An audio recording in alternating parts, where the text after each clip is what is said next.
In this video, I'm going to show you how you can both load and change the filament on your Robo E3 printer. First, from the home screen, click on Filament. Now you see two options, both load and change. Now load is for when you don't have any filament in your printer. Change is for when you already have one spool in, but want to change colors. Since the loading process is the same in both of these two options, I'm going to demonstrate using the change availability here, but if you don't have filament, you can go straight to load. When I click change, the extruder will then start preheating to the designated temperature. While it's doing that, get ready for loading or unloading your filament. To access your filament compartment, look on the right-hand side of your printer, and you can see this handle at the top. Simply pull on it to release the filament cover. Then you'll see a spool inside like me if you already have filament loaded. If you don't, this will be empty, so get your spool ready by taking it out of its package.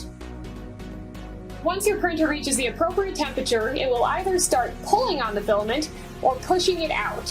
When changing, it always pulls it in a little bit first and then starts backing up. As it starts pushing the filament back out, roll it nice and neatly onto your spool so that your spool doesn't get tangled. Now we're ready to show you loading filament. The first thing you need to do is make sure there isn't any sort of blob on the end like this. You want it to have a nice, clean, preferably diagonal, cut when you feed it up into the extruder. Now that I have a nice clean end, I'm ready to load my filament. So you'll notice the filament here is traveling in a clockwise direction so that it feeds nice and smoothly up here right at that arrow, and feed it all the way up until it is touching those two gears. Now hold it in place when you go over to the screen. I click OK, and it will start immediately pulling the filament, and it will do so pretty quickly right at the beginning.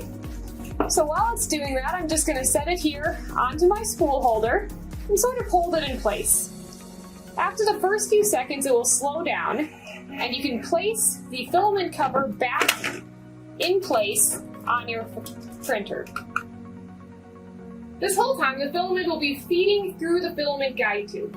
Now, it normally takes about a minute to a minute and a half to go all the way through the tube and into your extruder back over here. So simply hold tight. You can sort of watch the filament as it travels through this tube. And when it's all the way through, you'll see it start feeding out of the extruder. There you go. You can see it is feeding nice and smoothly in a straight line. If it sort of bubbles a little bit right at the end, wait till it starts going smoothly down, and then click OK. Your filament is now ready to go.